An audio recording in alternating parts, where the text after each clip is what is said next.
Yeah, dude. I wanted to let all of that go before, and Gina, she's empathetic. Gina gets it. Gina is wonderful in every respect. You good back there, Gina? You need anything before we start? Want some water? You straight? Fat Dad. Gina might give us a hard time, but trust me, Gina loves us too, and that's why we love Gina needs Gina. to lay off them backwoods. Hey, man, she does what she does, bro. Listen, Somebody needs to show Gina the Dynavap. We don't shame.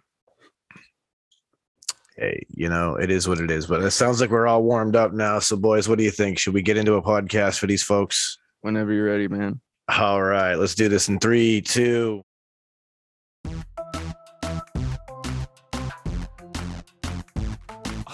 Yeah, guys, it's Ted Shine back at it again, and you already know what time it is. It's time for that Shedtime podcast. Let's get it, yo. Saw, dudes.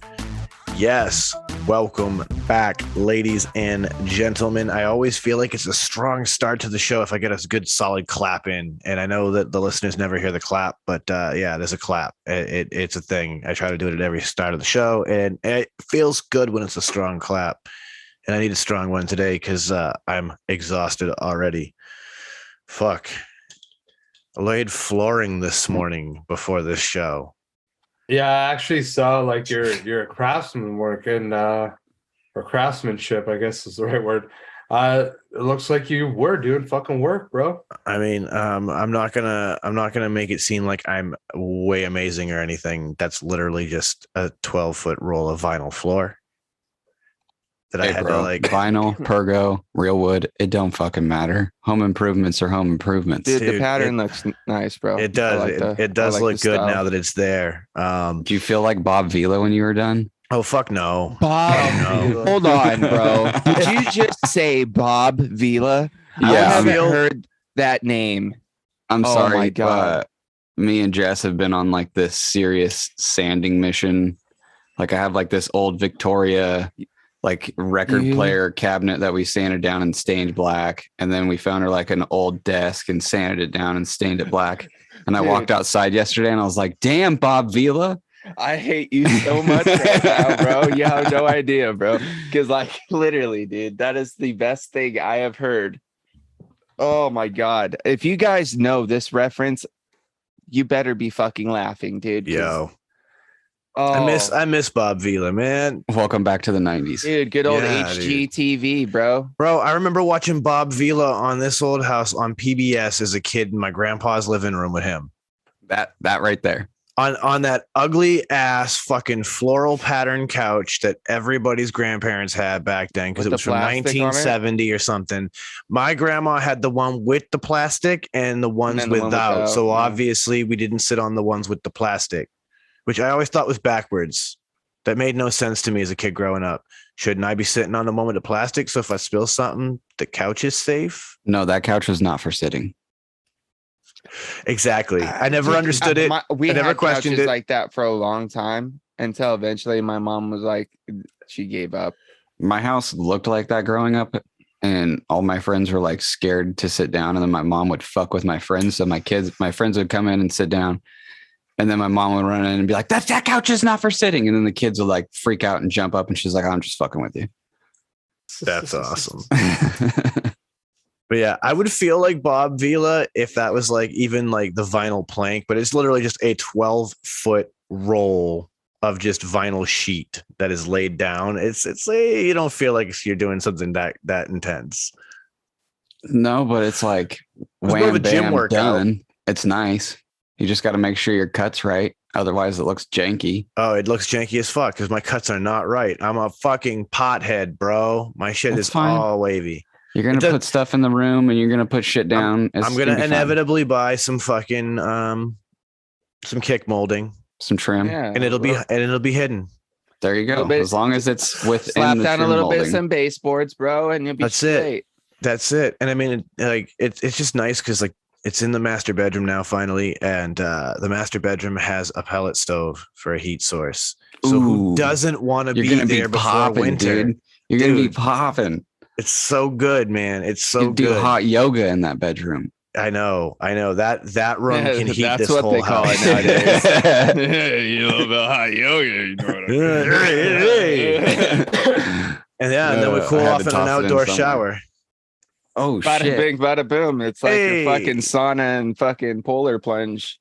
Bro, yeah. Although in that same vein, it is a little fucking weird because I've got these like really big windows, and you're at ground level, and because my house sits like on like I have a hill up to the street, like I'm at ground level, and I'm looking up to the street as the cars drive by, and I'm like, this is so weird of a perspective to have. Like, I look to the left, and I'm looking at the tires of my car in the driveway, and I'm like, this is.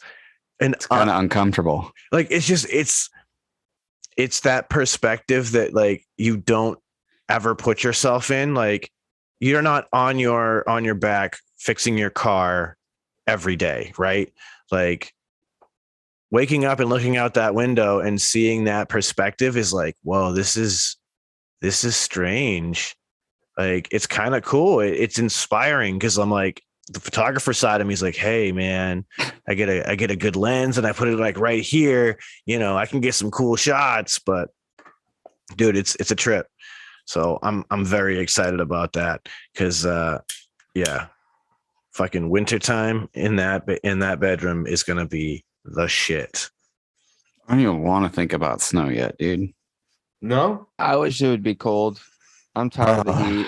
I'm over it. tired of like the uncontrollable heat is gone, but it's still awkwardly warm here during the day in the middle of October. I will say that.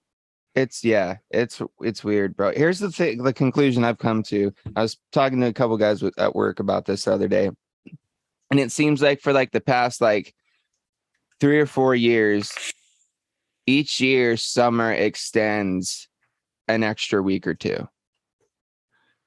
And it's just like it's been like added on each year for like the past like 3 or 4 years. And Wait, it's like, so tell me this. Was it cold? Like, was it like into July? Was it a lot colder than normal down there? Or was it hot as fucking July? here's the thing, bro. I'm pretty stoned right now, so I can't really remember. All right. I'll tell you, like, our summer didn't start until like mid-July. It didn't start getting hot until mid-July. I would probably say it. This is the thing, bro, because like we only get like winter and summer out here, so it's like it may have not been as intense, but like it was still hot. Yeah, he was hitting 98 instead of 108. Yeah, I remember. Dude, I'll tell you what, like August and September, bro. Like August was pretty fucking intense this year, bro. It was fucking hot as shit. Yeah, it was hot up here too. Like we were getting like not record, but it was like high, like hundreds, like 108 to like 110. It felt like for easy 2 weeks straight. I remember that because you were in rough shape coming home from work those days. Dude, I was fucking. You were still bro. recovering on Sundays here on the podcast from those days. I was beat, man. Sweating my fucking ass off. Like that's brutal. But I agree. I feel the same way. And I think it's been like, I remember there was something to do with it in like around the time I was still in high school. And because I remember thinking then that like, if they're going to do it, they changed something and I can't remember what it was. But I just remember thinking if they're going to make this change, they're literally going to offset everything. And I think it was moving the time that we changed the clocks by like a week. I think they like moved it forward or moved it back. I can't remember which, but they moved it by like a week. And I remember thinking to myself, this is going to fuck things up and it's going to start to offset things. If it's off a week from where it's supposed to be, then it's going to, it's going to shift where we belong in seasons. And I feel like that's literally what where we're at now. We're like, seasons are like a month behind. And it's weird because like we didn't get a fall here until October. What are you laughing at, bro? My brain's going a totally opposite way because like when he's saying like the times have changed, I was like, dude, I walked outside that day and the stars were crooked. And I'm not joking, because at one point the Big Dipper was always where the fucking Big Dipper was, and now it's not there. It's like slightly off because Sean said we moved, the time forward or backwards like a week or before later. But see, and like now you're starting to see it, right? You're like, oh, hey, wait a minute. In October, I'm supposed to look up at, and it's supposed to be right here. Why is it there? Isn't that where it should be in like May? That's a huge jump. But yeah, I may be too stoned for this conversation. That could also have something to do with that was the whole point. the flip of the poles, which is another scientific thing that as a pothead I don't fully understand, but apparently the Earth's magnetic poles have flipped. So if north was positive, now it's the negative. Something pole. happened somewhere and nothing's the same. I'll say that. I think that's why everything's fucking crazy. I'm just gonna go with that. Some portal got opened. Yep. Aliens, reptiles, Jacob's ladder. Yep. Just goes on and on. The thing from the Bible, where they get called up. That's the rapture. There we go. The rapture. Yeah. Sure. See, if we're starting off at this state of stoniness, and if you know that much about the Bible, that's impressing me. I have no idea what you're even talking about. Yeah, the rapture is the thing where God calls up all the good people and leaves all of us horrible sinners here. It's literally the plot behind the movie. This is the end with Seth Rogen, James Franco, Jonah Hill, and all those guys. Oh, okay. I've seen that movie. What a fucked up thing if that's like legit though, right? Like you're just driving along and like the fucking person sitting next to you just vanishes. Just gets beamed up. You're like, bro, what the? Or even worse, you're the passenger in a taxi cab and the driver gets taken. Or you're like working in a head shop and then like your manager just gets beamed up.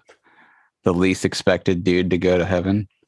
I mean, I'm just saying, if you're in Vegas and you're in the right place, nothing's going to happen. That's true. That's true. They don't call it Sin City for nothing. It'll just be everybody in Vegas is just in Vegas. They have no idea what happened. Yeah, it's like The Simpsons when the glass bulb comes over. Oh my God. How was Vegas, by the way? Was it literally as trashy as people make it out, or was it actually a lot of fun? I'll let Chris explain it because it was his first experience. All right, so for me, I don't know. It didn't really feel trashy. Now, I personally did not go strolling on the strip and checking a ton of stuff out. Like I spent a lot of the time like in the convention area because it was like an all-in-one like casino resort convention center. So I spent like a good amount of time there. Like we did do like a couple tours, like as in like, we found an In-N-Out. We went out there. I went to the Hoover Dam. So like I did do some things outside of Vegas. But yeah, like the overall vibe, I was like, man, you know what the most lasting thing for me, like aside from getting COVID, obviously is lasting to some level. But I think that like the most lasting thing for me was like, dude, dry heat is not a fucking big deal, bro. Like that's the one thing I'll say. Like dry heat is such a different heat that like I was really surprised. People were like, yo, it's going to be so fucking hot. And it was over 100 degrees. But like, if you're in the shade, it is not really that bad for me. Like I was wearing jeans and like shoes, whatever, you know what I mean? Like I wasn't fucking wearing a sweater or anything like that, but like, yeah, I was like wearing jeans, fucking shoes. You were in appropriate attire. And yeah, like I never really felt that hot. So like that was one thing that I noticed. And then another thing, it was cool because we were on the 17th floor of our hotel. And you could kind of like you'd look out and like, dude, the fucking views from like in Vegas are wild, man. All around Vegas is just mountains. So like they're not like green or snow-capped mountains at all, which is like the kind of mountains that I've seen in my life. But they're just like these like they kind of look dead, like rocks with like They kind of whatever look on dead. them. But from a distance, like they look beautiful, like they genuinely do. So that was like what I'd say. I was like impressed by the views, and I didn't really feel that dirty to me. Nice. I did see our friend Bill, shout out to him. He had posted some beautiful nature shots of some spots that he had stopped along the way. Hold on here. Let me talk about Mr. Bill, bro, because this guy's a fucking legend, dude. Because this is what this guy did. He drove all the way out there to meet up with us at the convention and shit, and he didn't get a room, bro. No, he said, fuck a room. I'm just gonna load up my fucking Subaru and camp, right? So like he just went out, booked a spot for like the first couple nights, fucking camped there, met up with us the first night at the convention, chilled, you know what I mean, grabbed some food with us, kicked it at the hotel room, and then we're like, hey Bill, so like we haven't thought of where are you staying tonight, bro? He's like, are you getting like a room? Are you sleeping in your car? He's like, I'll probably just drive somewhere and then just Set up my tent. And then call it a night. Like no, I'm like, campground, just nothing. anywhere. He's like, yeah, I'll just drive like 45 minutes out and pull off into like a canyon or something. And What a legend, dude. Yeah, dude. Yes! I was like, fuck yeah, Bill. Dude, this is the same man who showed up with a shitload of pre-rolls for the homies and then said, no, thanks, I'm going to Dynavet. Yeah, love Dude, and he Bill. hooked us up with the fat ass bag of gummy bears, bro, to like munch on shit. Dude, Chris got to try my favorite fucking gummy bears and Haribos. Prairie Fire. No, dude, the Albanese, The bro, Albanese. world's best. Oh, that's what I meant. Sorry. Haribos the are great, flavors are but pretty good. Albanese are fucking crack. Yeah, flavors are I just popping. walked past a big $8 bag the other day. I was like, ooh. That's probably what this was. It might even be Yeah, more it's than like a $8. big old quarter-pound bag. He's got the fucking spot, bro, because he's got a place that does like the bulk bin. Yeah, like you just And get there- some shovels. And he could just get the fucking scoop and fill up your own fucking bag. Oh, And shit. dude, So he could have sounds brought like you a a whole place where I fucking shouldn't go. pound. Oh, yeah, you More probably than should that, go bro. there after. There was more than a pound in that bag he brought us. Yeah, there's a lot, man. Dude, There's it a was lot. fucking huge. Dude. Fucking balling out with gummy bears. He's such a legend. This man has a Shedtime license plate. So like, dude, Yeah, Chris 100%. got to see it in I got person. to see it in person. Yeah, so it's cool. epic, bro. I would have taken a selfie with that shit. You're right. I like- should have. I don't know why I didn't. God damn. Dude, That, and I was really pissed that I forgot to take a selfie with Disco Potatoes license plate. 'cause Oh, it yeah. says I saw Saw, it. dude. I love it. Dude. Is that also on a Subaru? No, it's on a Jeep, I think. Yeah. Yeah, Patriot, maybe. It would just No, be I think that it was much. the Compass. It would Oh, just be okay, that okay, much okay. funnier if it was the license plate of a Subaru. Like that would just dude. Speaking would of be perfect. Shedtime things, though, shout out to one of our patrons, Lee, for the dope Shedtime monogrammed coldest water bottle, bro. Yes, that's so This dope. came in the mail the other day, and I was like, dude, that's pretty fucking sick, son. It looks good in that green too. Dude, and the crazy thing is It that what looked was blue on the live show the other day. Yeah, it's like a more of like a, I don't know. It's like a, I don't know what kind of green it is, but I like it.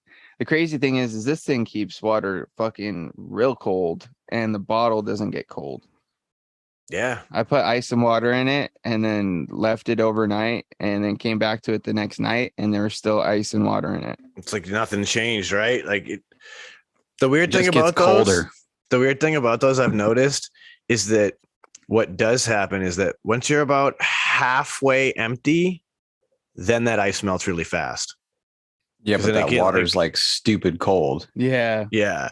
But like if that thing's full of ice and water, I've literally left one in a hot car. You know how a hot car can get in the summertime. Like had to be over 100 degrees in the interior of that car and literally perfect. Like Good. it was They're insulated pretty well, dude. yeah, I'll it's admit. amazing. It's not quite as like eye-catching as my Palmer's Powders one that I still fucking love. I took that one to work the other day, Ashton. Everybody's like, bro, that one's fucking sick. I was like, yeah, I got the homie. I got the homie. He hooks it up, and I was like, oh yeah, this shit glows. Ain't no thing. This shit glows in the dark too. They're like, what? And I was like, yeah, dude. Pretty I did sick. a pretty sick Frankenstein one the other day. Dude, I seen that, dude. That was sick. With that illusion money. Yep. Oh, well, that's one of my favorite colors, bro. Dude, the illusion money is a dope one. It's one of my favorites. And the We ordered Malbec, it for you like fucking years ago, and then I just kept ordering it. I was like, this screen's sick. It's so dope. Everybody gets the screen now. Yeah, so sick. I love it. I kind of want to get something else done in it. Oh, hey, there we go. I know, and you told me no more green, but I mean, I got a few It's things I been a gotta while. send. I gotta send. So yeah, I guess something that might be awesome in the illusion money green. oh yeah, dude. That Ooh. Bonaspati. Uh-huh. There's already a green bonus body out there. You think I care? You think I care? He's Just like because- painted the exact same way. He could do the same thing, but with a different off color. Yeah, you know what I I'm mean? saying? I ain't hating. I ain't hating. We don't have to do it honestly, exactly the same. I I want have to it say- all green. I got to send it to you anyways, because where is it? I dropped it. Ooh, Ooh, I saw that. Eee. I need to like figure out where to get a good chemical strip. I mean, I know where to get them, and they're just not cheap. But sandblasting off powder is not the thing to do, especially on copper. Mm. So It's soft. It just Yeah. beats it up, huh? Well, it's like, especially if there's like engravings or anything of that nature. Like, let's say it does start to peel and it peels nice. And then for some reason, there's a little bit thicker here than there, and you're peeling into it. You're just sitting there and it's like you're spraying sand at it, right? So when it's like hitting the raw part that's already been blasted and you're still trying to tear that powder, it's going to like wear away, and it's going to like take away depths of things. And it can also like, if pieces don't peel and then you're sitting there just trying to tear a little tiny piece of it, then that image of that piece will stay there. If that makes sense. It's kind of dumb to get, but it's easy to No, get. I understand No, what and you're saying. yeah, So That when you makes sense. spray over it, you would see that You'll image. see It's where like that sanding imperfection something. is. It's like sanding something in one area gets, you get it, and the other part's still fucking got something on it. Yeah, You it just continue- creates a you're gonna high and create low it. spot. Exactly. Yeah. And You're just I saying- imagine that, in a worst case scenario, you lose an engraving completely. You can. Well, I would In think a it would worst just case scenario. it'd make it harder to inlay because it would be a smoother transition and won't be as hard of an edge. So But back when you could get like paint stripper with methylene chloride in it, I could used to be able to just dunk a mod and that sucker would just deglove, and then you wash it, Interesting. and then you wash it, neutralize it, and then you outgas it, and it's fine. And ta-da! You can do it all over again. I might be able to assist. See, I know a lot of that stuff's easier to get on the East Coast because there's still a lot of big shops that are like acid dipping cars and shit. And over here, they took it off the shelves because it's illegal. I just had this weird thought that like there might be a weird loophole, and that's what I'm trying to go look at right now. I need to see. It's the what shipping this- part is where it's hard. I can get my hands on it because I have a business license. Normal consumers can't get their hands on it anymore. Like I used to be able to just go to my regular paint shop and get it, but you can still get it. It just doesn't have the good shit in it anymore.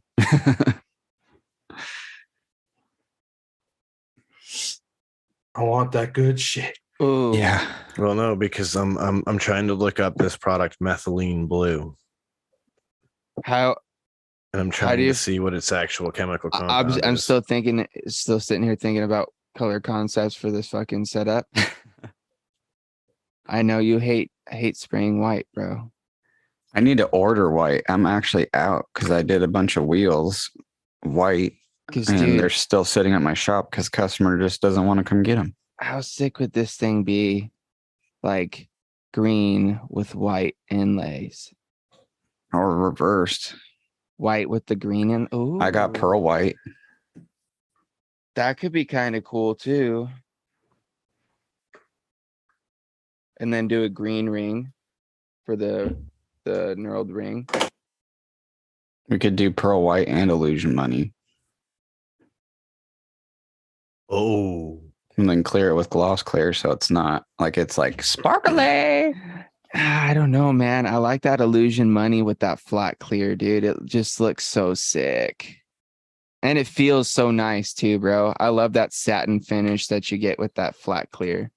So do I. It's like velvet. Yeah, exactly. Like I literally watched a video earlier today from like that Knott's Berry Farm trip I went on, and I took this with me, and I was like passing it around to everybody. I was like, just feel it. Just feel it. Just feel it. Just touch it. Just wait till you feel it. And everybody, as soon as they grab it, they're like, oh, dude. I've been stuck on these dumb things lately. Yeah, I've been bouncing around, dude. I haven't vaped one in a couple days, but I did take one with me to old Vegas. Took the old stubby. Yeah, see, I'm still waiting on a stubby. I think you'll dig it, bro. The form factor is very nice. Toys. I did manage to swindle my way into corrupting some things for Billet Box. Oh, really? Yeah. So that keep on the lookouts for that. And then there's probably going to be another batch of hexomes that'll come through at some point. And all I'm going to say is white on white. And you know how I'm going to be doing that. It's going to suck.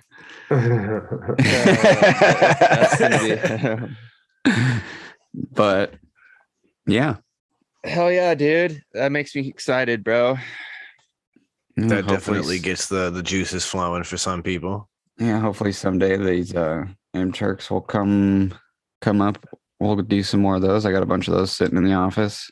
And then maybe some RDA2s. I don't know.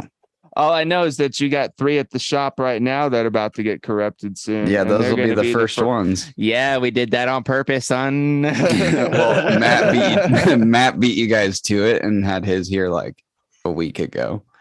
Well, fuck Matt. He can wait. Just kidding. I Matt. actually have no idea what color I'm going to go with, to be honest with you. So I have to decide. I'm just going to get you to ship it back with Will's stuff whenever you send Will's stuff back. Okay. Because I'm going to Will's the 3rd week of November. Damn, you're just a traveling man. Yeah, I know, dude. Fuck. But it's so fucked too. Because like now I'm like, yo, like, am I gonna go there and fucking get COVID again? God damn it. Nah, but just don't go back to Canada. Dude. Just stay here. Just don't take Here's a plane. the thing. Just don't go back to Canada. Yeah, Once you true. catch it, you have the antibodies, and for like the next like month or so, you shouldn't be as liable to catch it, bro, because you already have antibody. Yeah, I'm sure that I'll be all right. No, that's why I feel like I didn't catch it while we were there, because like I just recently got over it. Yeah, and I guess that's probably possible. And I mean, I've already been to Ohio twice previous to that and not had any issues. And I even went to we were in Vegas, Pirates bro. game, It's a cesspool. Yeah, no, that's probably what it is. America's a cesspool. Plane, right? What are you talking about? Even the fucking Vegas plane. You know what I mean? Like being on a plane with over 200 people in the airports, all that shit. I'll be fucking driving down to Will's. I'm gonna meet up with Addy Tooney for lunch. We already discussed it. Dude, Tooney. Yeah. I'm gonna like leave on a Friday morning. I'm gonna leave real early in the morning. I'm gonna fucking meet up with Tooney, grab some lunch, and then drive from Tooney's to Will's. After, hopefully get there early afternoon on the Friday. The Leaf game, well, whatever, Leaf game, Penguins game is Saturday night. And so that was like the main spur of the trip because Will's like, "You want to come down for a Leaf game? They're playing Pittsburgh." Like, Oh shit. shit! I'm like, "Yeah, of course I do. Let's fucking go." I'm like, "It'll cost me Are less you gonna money for the jersey whole up? weekend." I don't know. I might You should. Fuck just it. to be that dick. Yeah. And sit right next to him. It's gonna be Of great. course. It's gonna be Well, yeah. perfect. Dude, the best part is like I went with Will the last time I was out there, and like his season tickets are like in like a spot where like everybody next to them are like all Penguins like hardcore fans. You know what I mean? So it's like it's gonna be hilarious because it's gonna be like a sea of black and yellow with a little And then Chris just a little leaf blue and popping white. in. Yeah. Well, I have Leaf jerseys. I have like home and away jerseys. I even have like a third jersey that I could wear if I wanted to. We'll see. Do we'll it. see how I feel. If I'm Yes. feeling Go real there, spry jersey that up, day- paint your face, get drunk as shit, and just scream "fuck the Penguins" all day. Nah, dude, I don't need to fucking catch a bullet. He is going to Pittsburgh, bro. There's a lot of people there that have nothing to lose. I guess. The people from Pittsburgh. Yeah, I mean, I've been to a few Bruins games where like you don't want to be from the wrong team. Like I remember being at one game, we were playing the Ottawa Senators, and I mean, it's not like a huge rivalry, but fucking there's this one dude, like there's this little family of people in front of me who were clearly Ottawa fans. And there was this dude in the back, and the whole game he's just Ottawa, you suck. And like I'm watching this kid like visually get upset, and I'm like, oh, buddy, this is not the city for you. Our fans are not nice people. In this town, you can get killed for being the wrong sports fan. Like people have actually died for being Yankees fans here in Boston. This is not where you want to be. Like, oh man. And it's true. Like people have actually been killed for being Yankees fans in Boston. Like Boston fans are insane. Yeah, just sports fans in general, man. You see, Dude, like, let's just put it this way: the East Coast is just insane, and I didn't even really go to the East Coast. Dude, I remember hearing this story, and it was about it was like Flyers fans, and there was like some dude in like the opposing team's jersey that they found in the bathroom in his own blood, covered in piss, because he rolled into the washroom and he had like the opposing fucking jersey on, and I'm guessing he probably either like ran his mouth or something. I ended up getting like beat down, and fucking Flyers fans pissed on the dude. I was like, yo, that's fucking wild, bro. Doesn't surprise me though. Sports fans are nuts, bro. Yeah. I think there's some people are nuts. Like I would never fucking do anything like that. I didn't mean like all sports fans, but No, I I just know mean that like the ones that take it to that level. It's just like, dude, it's a fucking game and you're not even playing. You know what I mean? Like, Well, I mean, like we think that that's crazy, but then think about like in the UK, and like there have been literally football riots where like Right. people have burned down the fucking oh no, stadium. I'm talking about that as well. Like it's crazy. Like- Honestly, it kind of blows me away how serious some people take sports. Like I understand, like it's, you know, you could be a passionate, but dude, it's Well, even beyond like my in my world comprehension. of sports, I've gone to a few supercrosses in Seattle, and they're fun. Don't get me wrong, but like going to an outdoor national is way funner because you get to walk around the whole track. It's outside. You're not like stuck in the stadium, and that's the thing that I noticed that I didn't really like about being in the stadium. Is like you get to do the whole pits thing, walk around, see all your favorite riders, yada yada yada. And then go sit down in the arena and watch like all the qualifying and all that shit go on. And then by the time the night show starts, you're stuck in your seat, you know, like next to people you may not know. And in my experience, like there was a bunch of drunk ladies around us and they're really annoying. And I was like, man, this really isn't that fun anymore. Yeah. Like, and I can see like that's where like things get so awry in stadiums because everybody's drunk. You're jam packed in there, like, and Yeah, and God people in forbid you large get up crowds and move get to go get something to eat. weird. Yeah, dude, it's just definitely. compounding. Like, but then like to just go into that direction of like actual rowdy sports fans, I just had to go Google it because I wanted to know. And USA Today actually had an article of the worst fan bases in sports. And Yes. so I had to go pull it up. So this is the top 10 worst fan bases in sports. And number 10 is the Philadelphia Eagles fans. Okay. So I've known a couple Eagles fans, but they live out here. So they can't, I've never been to Philadelphia on Eagles Day. Number 9, Notre Dame football fans. Makes sense. Yep. 100% makes sense. Notre Dame's This crazy. one I'm not surprised by. 8, University of Texas football fans. Texas and football, it's religion. I mean, all you have to really do is just look up what are the gnarliest party colleges, and those are going to be your top fucking gnarliest fans. Oh, for sure. Number 7, Golden State Warriors fans. Hey, bro. Then 6, St. Louis Cardinals fans.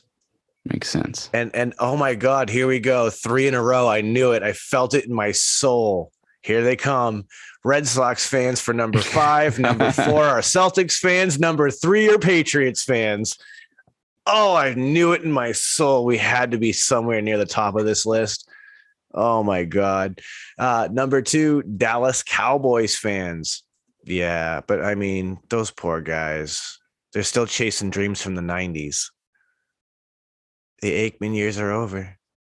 And then finally, Miami Heat fans. That makes no sense. I would never have thought that. Yeah, like, I mean, maybe it's just because they're people from Miami. I was going to say, I didn't read their stadium's hot and descriptions. dewy. Like, but yeah, man, that's the Miami Heat. What are they? What? Oh, who's on the Heat? Is that LeBron? No, he used to be. Well, maybe that's why it was there for like those used years. To be like D Wade, LeBron, Chris Bosh. So yeah, maybe that's why, because you know you can get real cocky at that when you have that kind of a team. Yeah, because now they have less guys, but they're still actually quite good. So it's kind of fun living around here, and we're in the post Brady years because Pats fans aren't so like cocky anymore. They're like, oh shit, yeah, we can lose games again. That's a thing. and it's like we don't have Tom Brady anymore. Yeah. Bill Belichick's not a god. Damn. No. And Tom Brady, man. At least you don't live near Seattle or in Seattle and like worship the Seahawks that absolutely suck and everybody just thinks they're amazing. That's my cousin, and he lives here. Poor bastard. I'm like, you live out here in the New England area, and you're still a Seahawks fan. Seattle's Still, not that you're great, from you guys. here, and you're a Seahawks fan. I don't understand. 12th man. I mean, at that point, like, at least when I used to say I was an Oakland Raiders fan, it's because they cheat. That and they were doing like cocaine in the bathroom. Like, nobody goes to fucking Oakland to make money. They go to Oakland to play football and be a menace to society. Like, Yeah, probably. I mean, you're probably not wrong. I mean, I don't really care for mainstream sports, to be honest with you. I mean, there's some that I like to watch, or I like to watch bullshit about. Like I said before, like the whole batter box thing and all this electronic shit with like that's coming into baseball is pretty fun to watch everybody get pissed off about. But I don't know. I don't really care for football. Football's not my thing. I'm not with you. Like, I am a little weirded out that the Olympics now include skateboarding. Yeah, I'm we've been stoked over about it. this. Like, I'm still weirded out by it. Once but they get down, once the X Games get down like a good platform that nobody can really like bitch about or complain about, like the scoring system. Like last year's Olympics was jank when it came to the It's just So, like- because the way they had it set up, dude. They got to Yeah. refine it. like once they refine it and it gets better, like it'll be sick. Well, that's the thing. That's why I think I'm weirded out by it. Is that it's like we're there now, right? Like, But it's also it's a sport that's so grassroots that it's like people like us look at it in the Olympics like you're ruining this. a little bit. You know what? I don't even think that. I think that it's just gonna take time for them to figure out, because like the competition last year at the Olympics was like it was like very gray to me. They just didn't have it formatted right. Yeah, like I think Like that the once way they they ran it figured wasn't right. out, They They should have need to ran it just- just like street leagues. If they would have ran it just like street leagues, it would have been fine.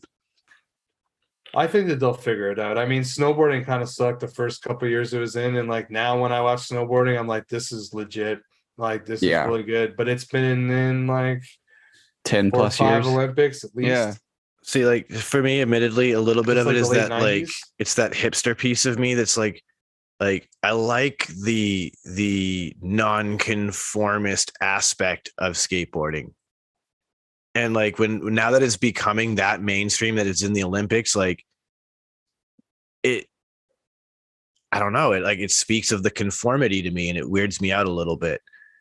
But this is the thing, though, too, is one thing that we've got to realize, too, is skateboard is just more mainstream in general across the globe now than it was when we were coming up. You know what I mean? But I agree. I think I feel I get where you're coming from. I get it. I just think that now it's more just widely accepted, just now, like worldwide. Well, that's where the it's, like, adult in more us people- talking now, right? Is Yeah. like, yeah, but like we grew up on it. Like our parents even grew up on it. Like my father was skateboarding back in the 70s. Yeah, but even know? then, dude, like back in the 70s, a lot of people, you got made fun of if you were a skateboarder back in those days. Well, You know what I nowadays mean? he was a California kid, so he was just a sidewalk surfer. So they were like, oh, it makes sense. He surfs on the water, he surfs on the land, man.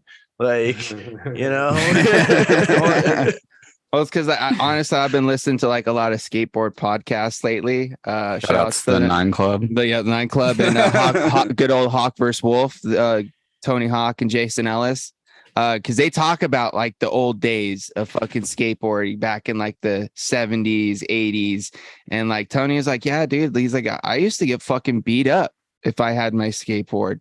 He's like, so I would like ditch it in a bush before school and then come back and get it after so nobody would fuck with me, bro. He's like skateboarding wasn't cool back in the day. He's like, it wasn't until like the late 80s, like early 90s when it popped. But even then, like even in like the 90s and stuff, it was still like an alternative. Even through our era. Oh, it yeah. was fucking illegal. Skateboarding is illegal. Yeah, like you know, like skateboarding's not a crime. Like it was like the skater kids were part of the freak crowd. You know what I mean? The last 10 years, it's really fucking is when the fucking changes happened for sure. Yeah, and like now it's like it's anybody can skate. No, like nobody. Well, that's the thing is like you started seeing everybody started skating at a certain point. It wasn't just like, the grunge, punk kids. Yeah, exactly. You had the preppy kids, the athletes, the fucking. Well, you know what it was? A lot of those kids were at the skate park on their Razor scooter and saw a real skateboarding. Like, I want to try that. Well, dude, here's the thing. Look at where fucking where scooters are in fucking extreme sports now, bro. You have like legit, right? Look at Ryan, good old R. Willie, Ryan Williams from Nitro Circus, and like this dude started off as like a professional scooter rider, and now he's like one of the best BMX big air claim himself a BMX guy. He just hops on and throws down. But he's doing the craziest shit that other people wouldn't even think to try. But this dude literally just started off on a little Razor scooter at a skate park, and now he's like, I could do this on a fucking Razor scooter. How do I do it on a bike? He does it on anything, bro. A bike, a scooter, fucking random objects that they throw down the mega ramps. Dude's crazy. it's insane to see how that all has evolved now, and Yeah.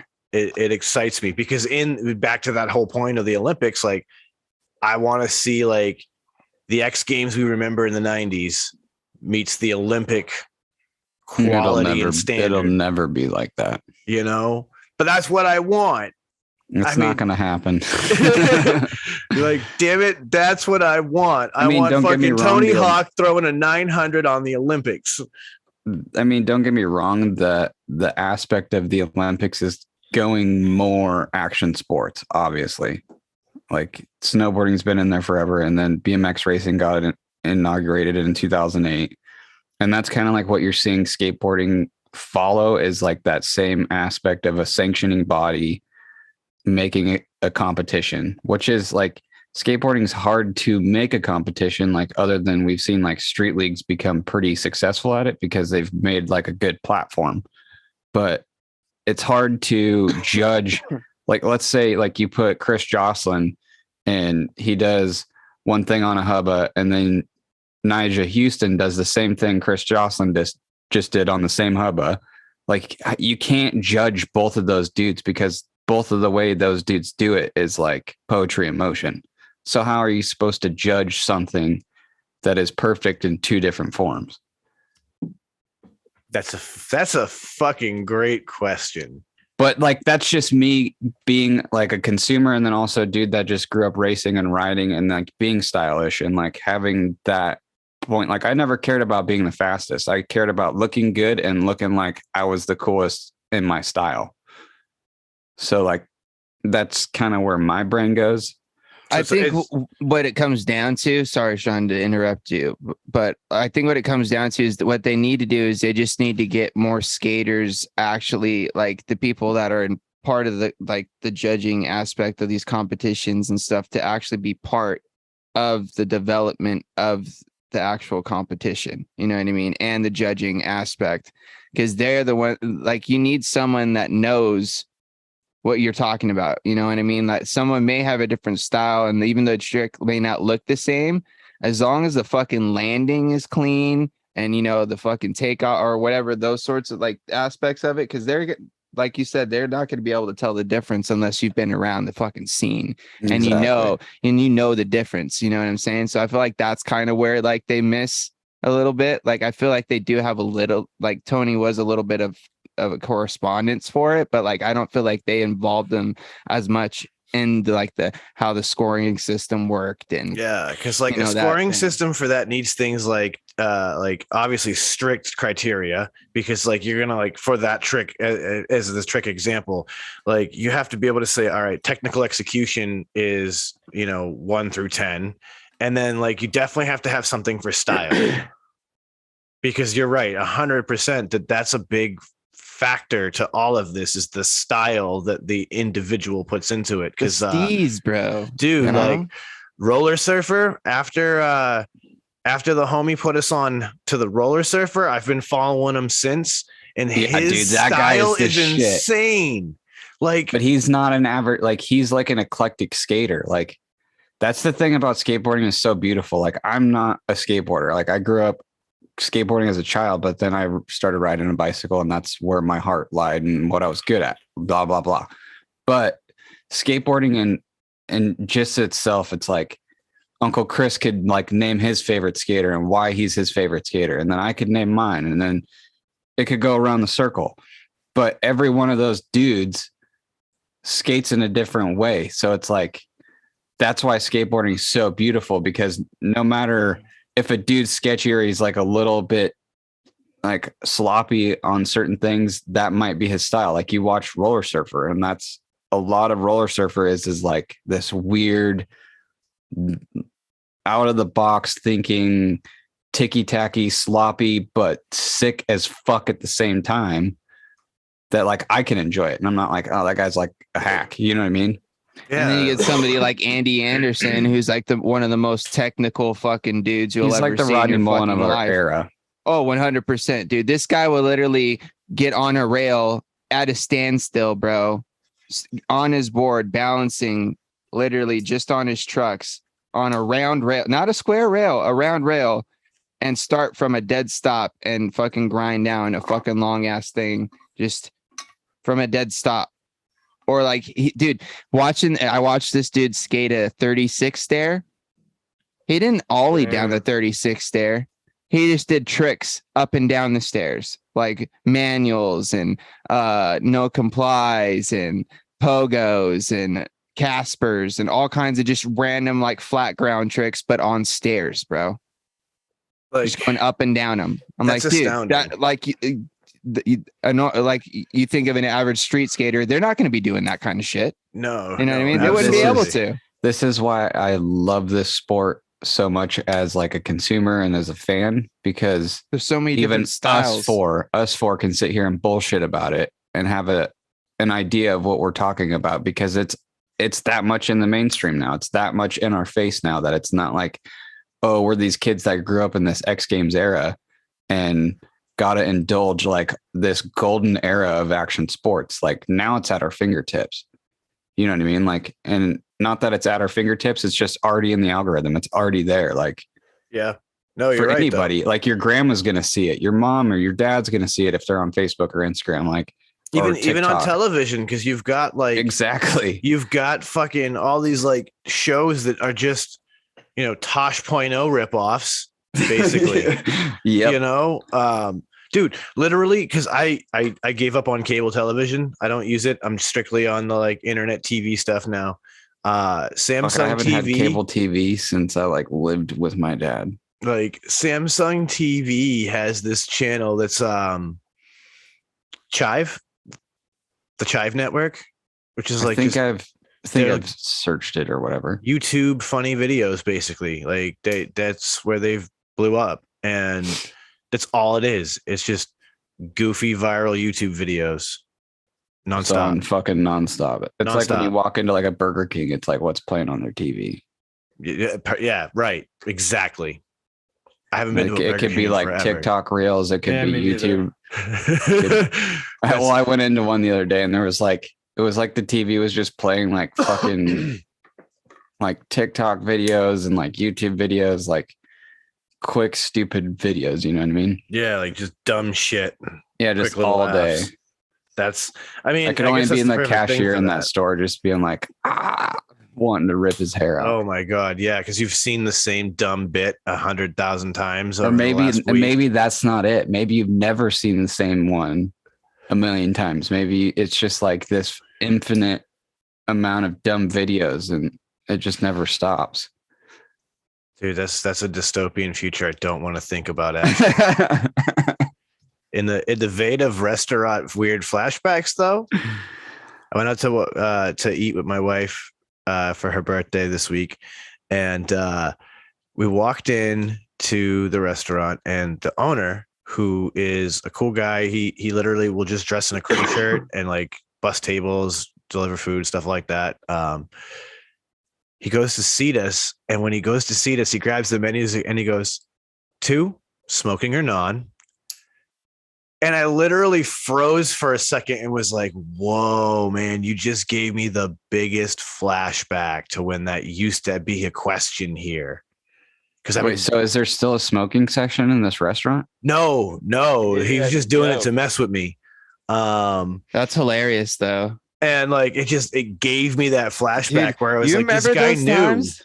Like, that's the thing. Like, I felt like this guy Oh. knew I was old enough to remember that restaurant when it was in that era. And like, it's crazy because I remember when Yeah, it still had remember a those smoking times, bro. section, and going to meals with my old man and like smoking cigarettes and Smoking in hanging out. non-smoking hotel rooms. Yeah, dude. Ugh, don't get me started. Like, what a flashback.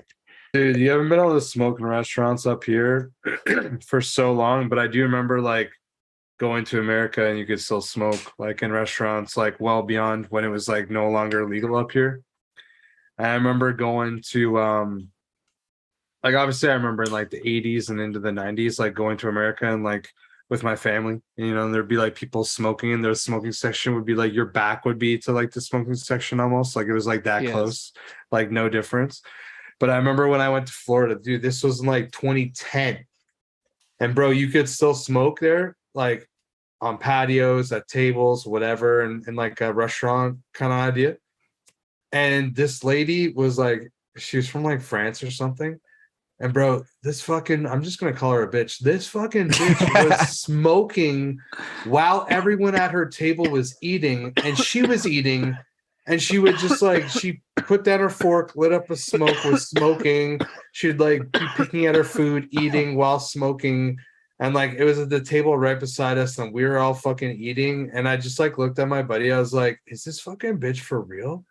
Like, she's not only smoking and like, yeah, okay, fine. You know, she's smoking and doesn't care about us, but there's her whole table is eating food and she's just smoking. I was like, this lady's fucked. I'm even more astounded that she's smoking while eating, because Yeah, I never did that shit.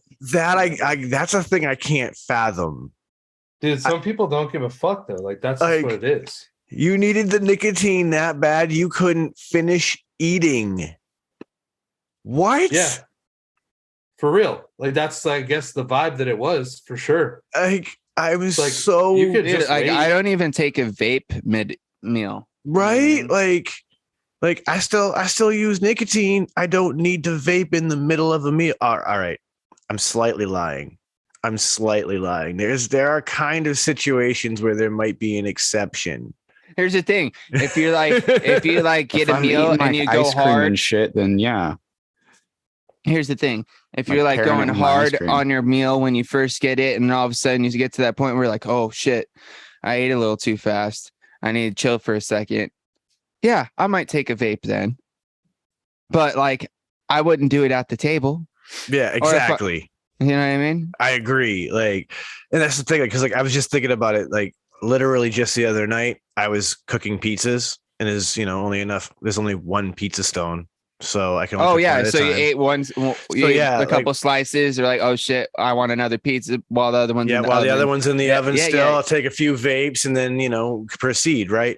Yeah, but like I'm not gonna be doing it at. But yeah, the I'm not gonna table. literally be like, take a bite of pizza, put my piece of pizza down, take a vape. Like that's such a weird thing to just consider normal for yourself.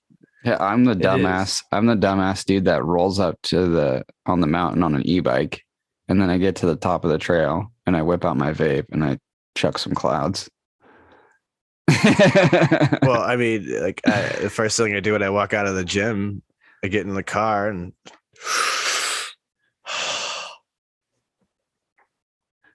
but the thing Dude, is, absolutely. it's A the vape, reward. right? I honestly, I went to dinner last night. I took my mom out for my parents' 34th anniversary, and like right after we got done eating, like all three of us, my mom, my sister, and myself, we all grabbed our fucking vapes, walking to the car. We all took a hit, and I was like, man, nothing better than a vape after a meal, right? And my mom, my sister were like, yep. It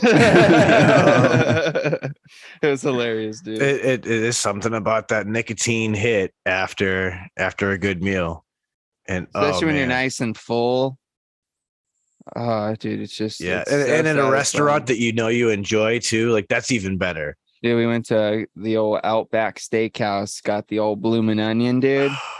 Dude, I haven't had one of those in fucking 30 years. We hadn't had one in a very long time, and It tore my down mom our brought it up last Outback. night, and I was like, dude, let's do it. I didn't call my mom dude, but I thought in my head, dude. I call my mom dude all the time. Yeah, dude, we lost the Outback. We had an Outback out here, but here's It's the fucked up only one I thing: know about here. the Outback is now a Texas Roadhouse. Dude, That see, makes that was the sense. thing. My mom came in, she's like, I want like a steak or something. She's like, so we could either go to like, what were the options she gave me? Oh, we have a Stierenstein, which is like a steakhouse out here, and Outback. She's like, I'm not a big fan of Texas Roadhouse. I was like, you know what? Me either. It's like there's too much going on in there. It's super fucking loud all the time. Yep. I was like, I'm not down for that. And we went to Yeah. Outback, bro. It was super quiet. You I'm know not what I into the mean? whole gimmick Chill. of breaking peanuts and throwing them on the floor either. They don't. I They don't don't think do they do that. it anymore. They're not Oh, allowed really? to. No, it's a Yeah, health 'cause I think hazard. they stopped it after COVID.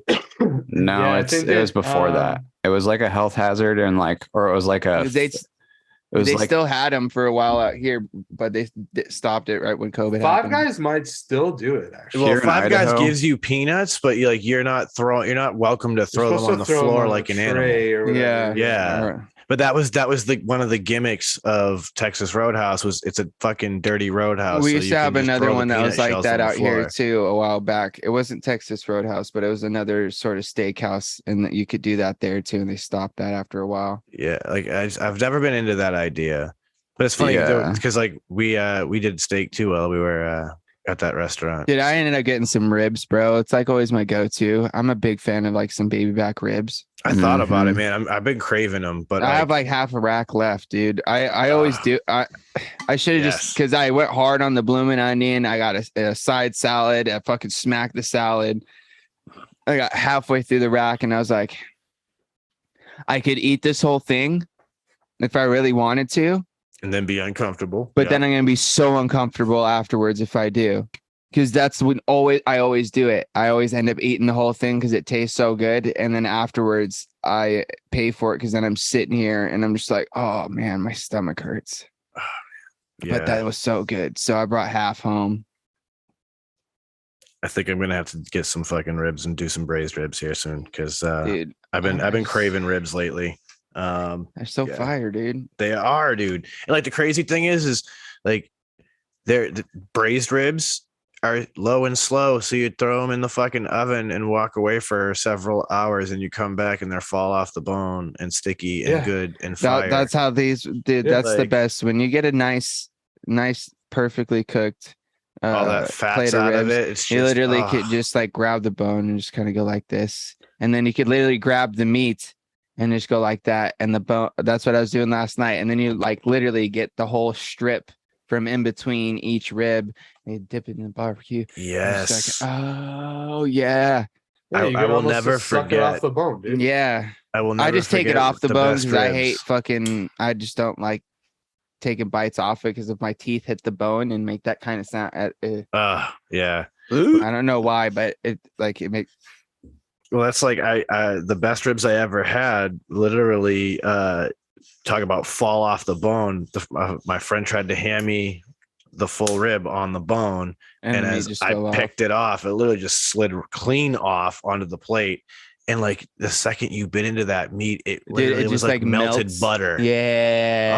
Oh my God. Oh, that's how these were. But they had a nice crust on it too. You know what I Yep. mean? So it's Yeah, had have a, that you had charred a crust. slight, you had that slight crunch, and then everything just melted. Yes. And then all the spices along with that nice tangy Yep. barbecue. Yep. Yeah, with the crust on the outside and it's a little bit burnt-ish. Yep. You That's got a where little the burnt texture ends on the comes in. outside. Yeah. So, in that vein, I was talking to a guy recently. I just ran into him. Strangest thing. He stops me at a Walmart because of the dreadlocks. I happen to be wearing my dispensary hoodie, and we get talking about weed for a second. He's prepping to launch a high-end edible company, and one of the plans is to have wet and dry rubs Nice. and steak sauce. Dude, Man. a high-end medicated steak sauce. I'm gonna just put this out there. Eating a fat juicy steak and some other great things with it. I'm already high as fuck eating that. Yes. I don't think I need to get any higher from eating it. Dude. Yes, you do.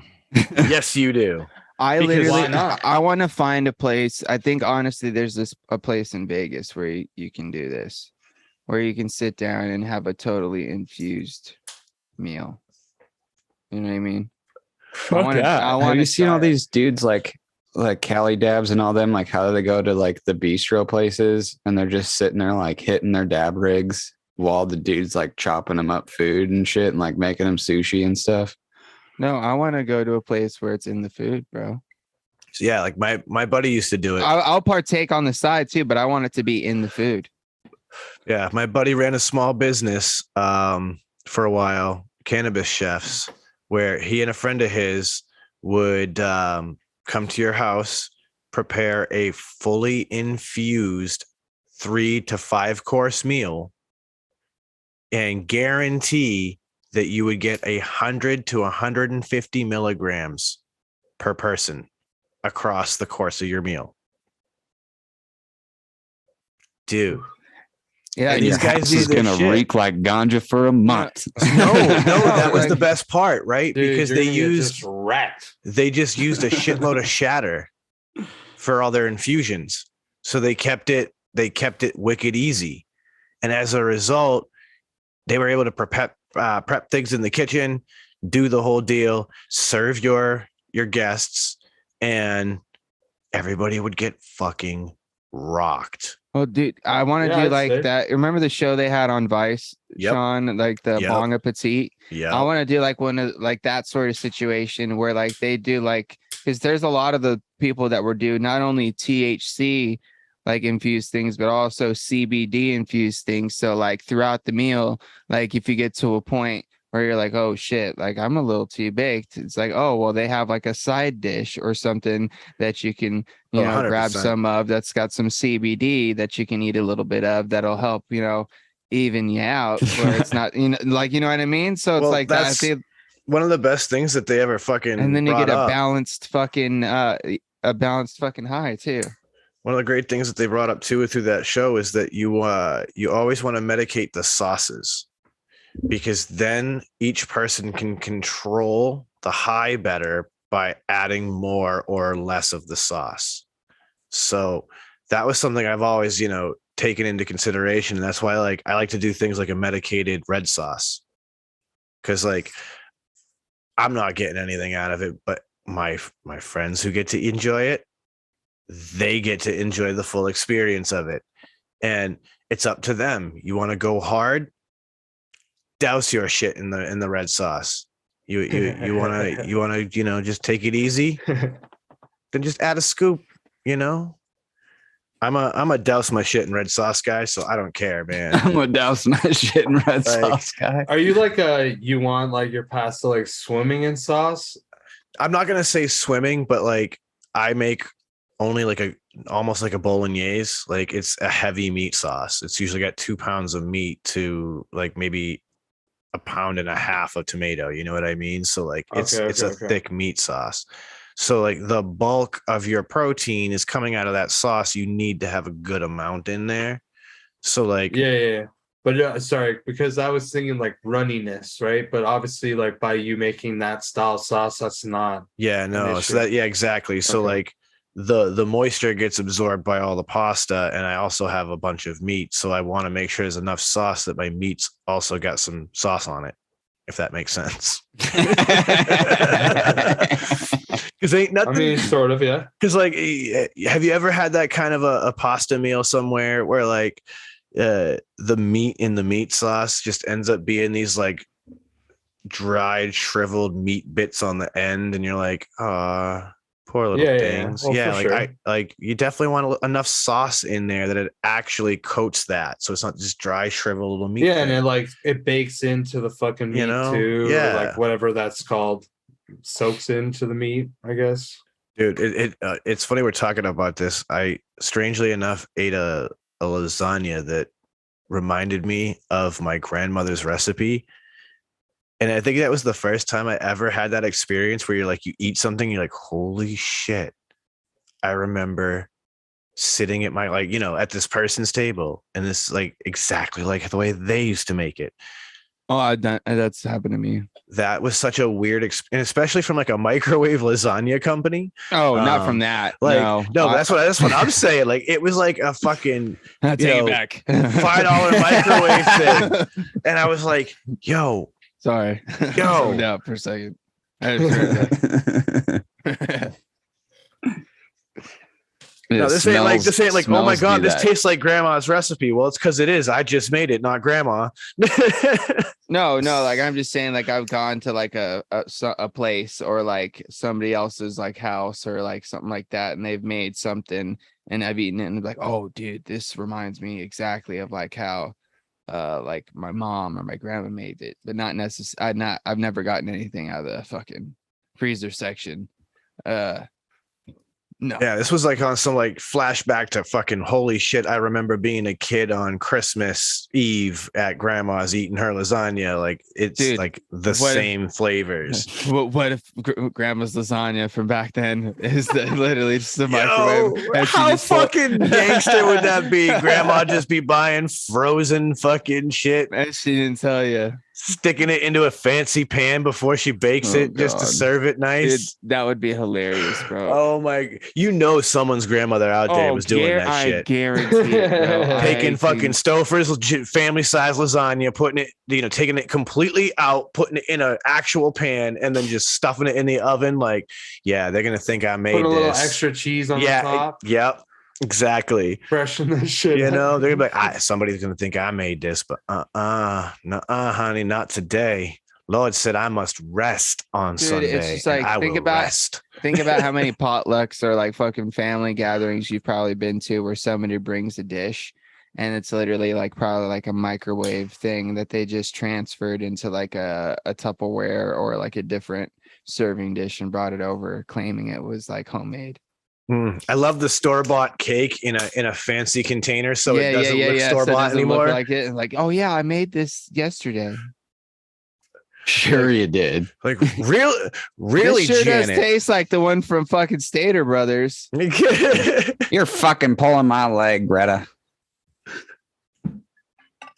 Or someone trying to pass off the potato salad as their own, but they literally just got the store-bound shit. Fucking Yes. Albertsons fucking potato Yeah. salad. Damn it, you just put it in in your own container. Wait, what is wrong with you? I'm pretty All sure they did was add like bacon bits to it. Yeah. Not real bacon, the actual Bacon Bits brand bacon from Oscar Yeah, Mayer. those Yes. things give me a fucking headache. Those things are disgusting. They're not Yeah. even real bacon, I don't think. It's more like, and they have like the texture of beef jerky too. It's like They're not even, plastic with just bacon flavoring on it.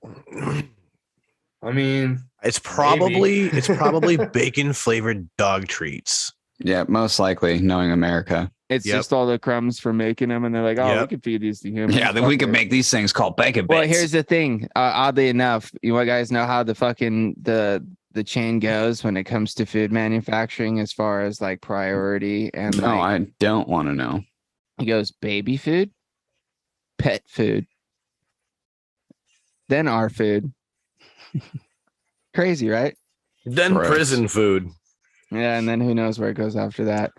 I only learned this because I was in food manufacturing, and I not only did I make like normal like products for average consumers, but I also helped in the production of pet products. Ugh. oh, really? In the same place they do No, the same shit? no, Oh. I worked for two different Oh, factories. all right. Okay. Whoa. I I first was like worked, in my head, I was like, yo, that's no, I first fucking worked. I first worked at a suspect. company That's- that made like a bunch of like sauces and dressings and stuff for a lot of big manufacturers and like big whole packers like Costco and those sorts of companies, as well as I worked for another factory that manufactured dog food and pet foods. Dude, And working let me out tell That'd you- be rough. factory kitchen work is And I did sanitation at both of them. So I had to clean all the machinery that made both of these products. And let me tell you, I hated that job. believe it. Both of them. But I'll tell you what, they also pay pretty nice. Yeah, they do. Well, it's because those jobs Dude, did you genuinely learn suck. something now? That's the Oh question. yeah, dude. I learned a lot. There you go. Boom. Not anything that I Had would its place. necessarily use on a daily basis, but like fun facts like I just told you I learned. There you go. That's Mhm, something. You mhm. took something away from that. Yeah. True motherfucking. But I'll tell you this, that. you still don't want to eat pet food. No. Yeah, no, I wouldn't want to. No. I actually saw like just on that, like a quick note on that. There's that TV show that's like My Strange Addiction or something. Yeah, dude, those ones are Dude, weird. this fucking lady, she was like addicted to eating cat treats, and they're like, like the little bags of cat treats you get, and like they'll have like whatever, who knows, I don't even know what they are, but like they're not meant for people to eat, and like there's like definitely some like weird shit. This fucking lady, man, she was eating like 4 bags every day. She was just eating them like they were peanuts or candies or whatever. and she was eating 4 bags of these a day. And she had been for like, I don't know, over a year or more or something. I don't even know, something crazy. She would just like eat cat kibble. Like, just so bizarre, man. So bizarre. And then how does one start that behavior? That's what I was just gonna say. okay, How much meth do you got to smoke to eat cat treats? something happened in her life, right? You know what I mean? It's like everything else, right? Everybody, lots of people, not everybody. Sorry, I shouldn't speak like I really know, but like it's not uncommon to hear that some kind of really big thing happened in someone's life, and from that point forward, they started to like kind of be a little bit of a different person, right? It changes them. Like when somebody has like a near-death experience, it can change them. When somebody could be abused and whatever, it could damage them, right? And it'll affect you doing things. Yeah, you can watch Star Wars for the first time in your life and it can change you. Yeah, but like, and it so ultimately something happened in this lady's life. I can't remember, like a traumatic experience of some level, and she ended up like eating these cat treats, and the doctors were like, yeah, like you could probably die, like if you keep doing this, like these are the things that are going to happen, like these are the reasons why you shouldn't be eating these are the things that are in these that makes it bad for you. And like the lady, I don't know if she actually quit, but it's just one of those things where I'm like, yo, man, people legit eat cat food or cat treats, like people eat dog food, like there's people that do about anything. Yo, I mean, I watched a documentary on this, I think it was called like the most evil live stream ever. And it was about a television show in Japan where this dude was selected to be the subject of this television show competition. And the idea was he was going to live in an apartment by himself, and he had to win everything for his entire survival out of magazine subscription contests. And the goal was to win 1 million yen in prizes. And so some of these things would be things like food. Some of it would be things like clothing, because they made him strip naked. Wow. And they televised this. What? This was an actual television show. What's worse is that they literally made this man endure this torture for a solid year plus. No fucking way, dude.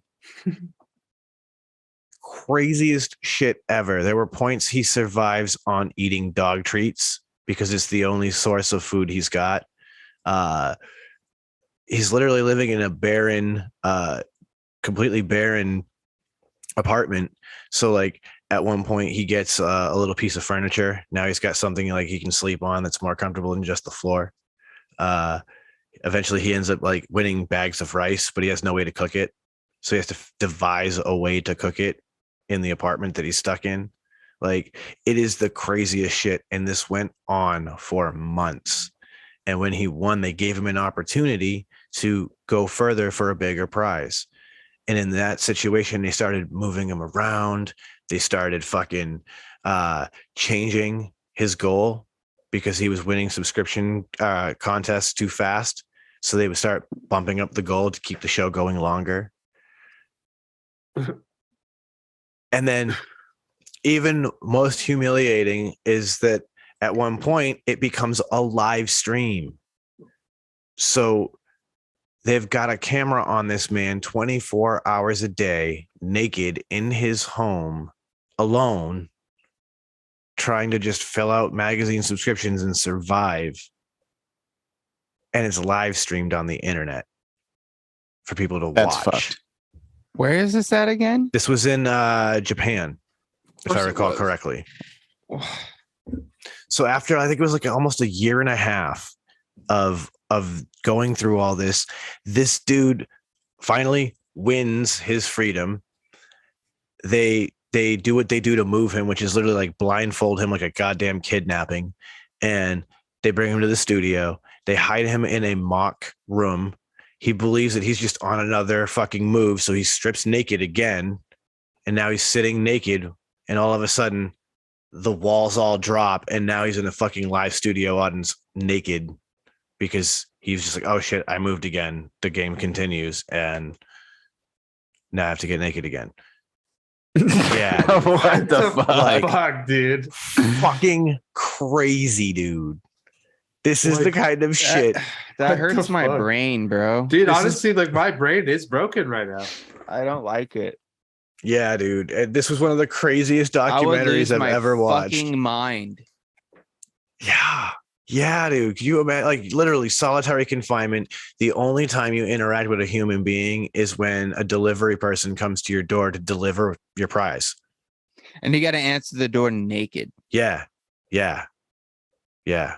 Fucked Okay, up. why? What's the naked part? I must have missed that. They- Why is he To naked? humiliate? They literally just stripped him naked from the start. The only way you're going to be wearing clothes is if you win them. You have to win everything for your survival. Your And he clothes never won included. clothes, so he just stayed naked the whole time. I think at points he would win like an article here, an article there. I remember there was one where like he won something, but it was not a size that he could even feasibly wear. Like I remember at one point, I think it was women's underwear was something he won. Like, yeah, like it's fucked up. That's like some Oh. fucking Squid Games bullshit. For real, it is. And this thing is, this is Just a without for murdering real people, thing. you're just like murdering them from the inside out. Yes, they're literally Dude, I'll tell torturing you what, people they for have- profit. That's like an MK Ultra In Japan, experiment. they have some crazy ass game shows, bro. 1,000%. Yeah, like, this I've is, seen like, some of them horrifying. And they're nuts. horrifying. Some of them are like super humiliating. Some of them are just like out there. They got a totally different Cultures are weird, view on bro. entertainment for sure. Yeah. So if anybody ever wants to go find that YouTube documentary and go watch it for yourselves and see the whole story, because I know I'm butchering the story. I'm just kind of, roughly summarizing it here in the discussion. Like, it is a wild fucking story. And I'm fucking blown away that such a thing genuinely happened. Like, there's footage of it. Like, this guy's got all the footage in the documentary. Like, it's all there. And this is a thing. It happened to a real human being in the world we live in. Like, did he decide to do this? That's the fucked up thing, because he didn't understand what was happening to him. Yes, he willingly went through with all of this, which is the sickest part of all of it. He signed up to be a contestant on a television show. This is what he signed up for, and he accepted that fate. And then they just proceeded to run this shit for so long, to the point that this dude was like conditioned to live in this game show lifestyle that he was stuck in. Yeah, like that's like you're really fucked up at that point. Like, you're Like, damaged. You're yeah, not just like you're not just gonna be like, oh yeah, that's cool. Like, after this is over, a couple days later, I'll be back to normal. Nah. Yeah, like over a year of living that lifestyle. That's insane. Like, yeah, crazy story. I've been down these weird rabbit holes myself on YouTube Yeah. a lot lately, and that one, when I fell into that story, my brain was like, "What is going Dude, that's on?" a This was a fucking thing. 200-foot well. Okay, like, I don't know how Yeah, you're getting dude. out of that. Like, that's how deep that That's goes, like bro. a 200-foot well. It was like an That hour and a goes half deep. long documentary, and I couldn't stop watching. I was like, "This is insane." I'm flabbergasted that this is reality, that this is really a thing. And yeah, it 100% is a thing. And I definitely think if anybody's into some weird, creepy shit, y'all should go check that out, because that's a wild story. And it's creepy shit. I'm gonna go hit some local haunted house tonight, so I'm gassed about that. We get to talk about that next week, so that'll be dope. Sick. Tight. When was the last time any of you guys went to one of those haunted house attractions? Never. Never. Probably like 1993. I think mine was 2004. 2005, something like that was the last time I was into anything like this. I think it was probably around like 2009-ish, and I worked at one. Really? Yeah, there's like a really cool one supposedly, like at Candace Wonderland, and I've had like friends that have went even like as recent as 3-4 years ago, and apparently it's really good, but I've just never went.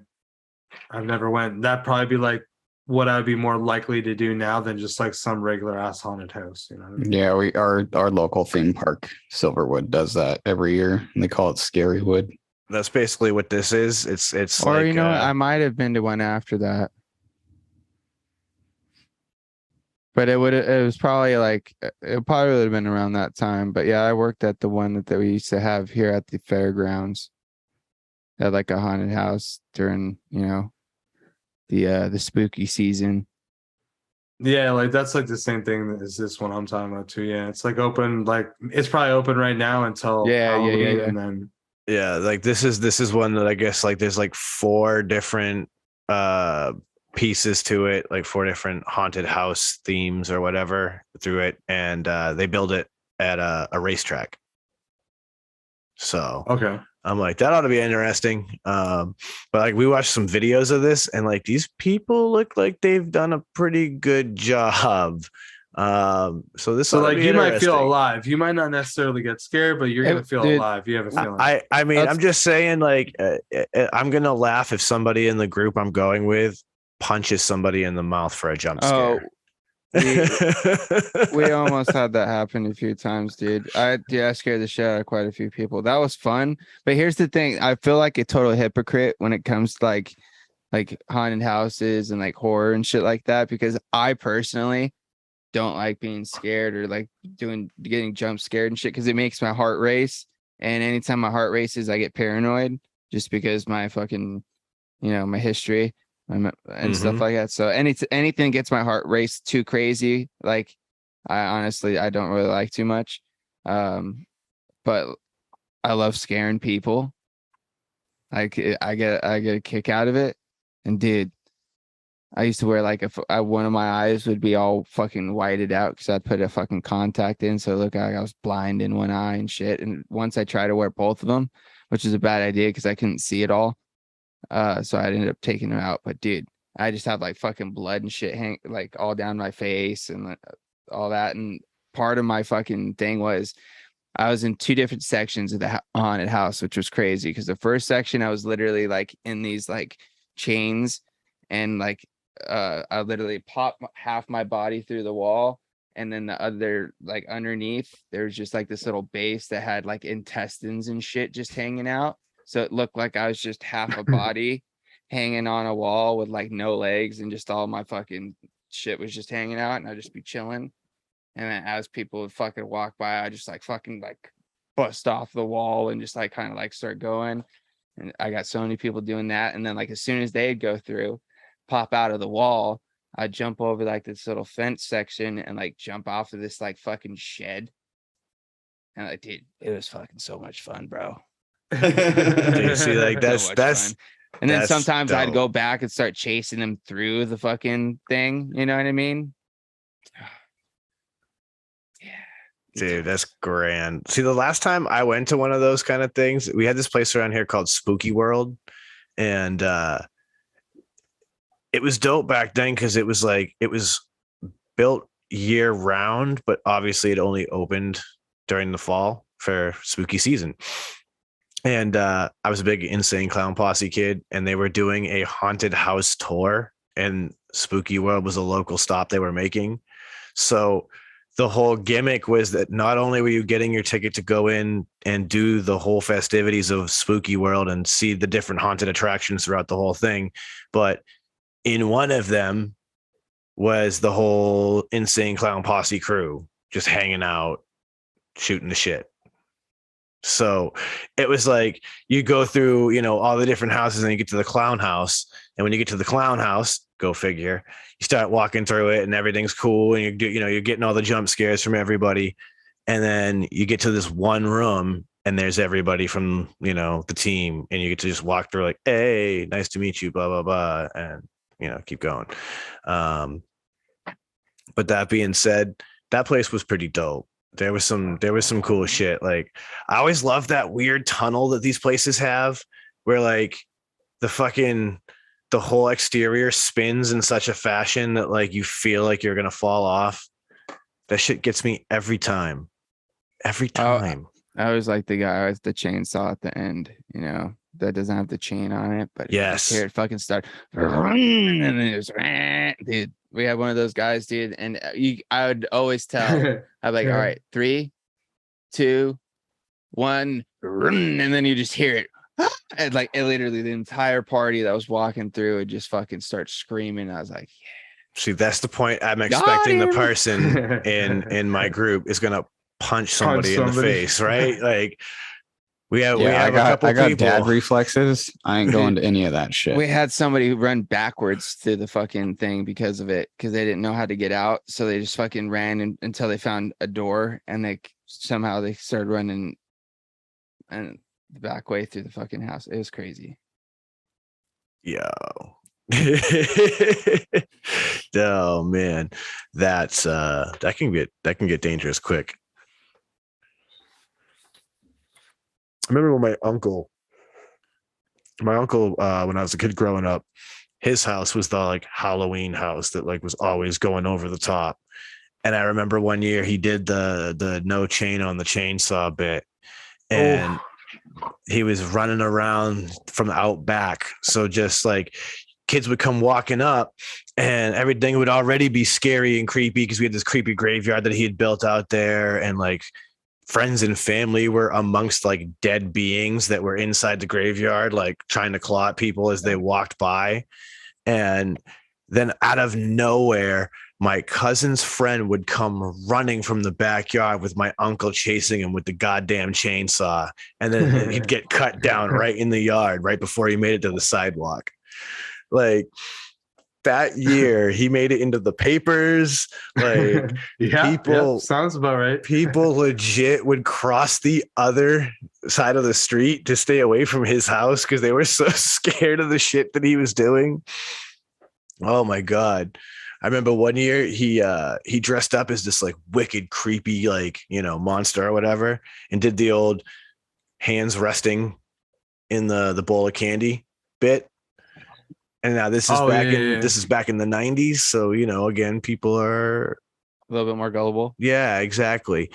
This is a new thing to them. We don't have the animatronic monster stuff like that yet. So like they just think it's a dummy. And so they tell him, just take one. And my uncle would be watching from inside the suit. And if anybody did more than one, he'd grab them and say, I said one. And watched a girl literally just throw the bag in the air and book it like gold. I had the neighbor across the street that did that, but it was in a gorilla suit. And it was a pretty good fucking gorilla suit, bro. Oh, dude, that had to be awesome. Oh, hell yeah. Dude, see, we had some dope. good times, bro. That's I remember dope. one time we did one in my front yard, and we like pulled up one of my parents' cars, like, and made it look like it fucking like ran into the tree in our front yard. And like one of like there's like me and like 2 or 3 of the neighbor kids and like my sister, and like we were just kind of like scattered across the yard, like we got like thrown out of the fucking car, you know what I mean? And one of us was like underneath one of the fucking tires, like one of us was like over by the front door, and then like one of us was holding the bowl sort of situation.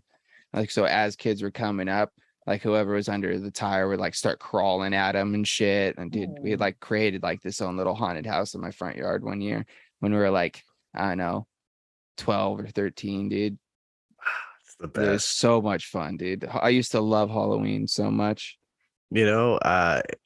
So did I. Like, I still love it a lot, but I like not in the same way. people, but it's like I'm the guy like scaring people, but not being scared. Like I like to be the scarer, not the scary.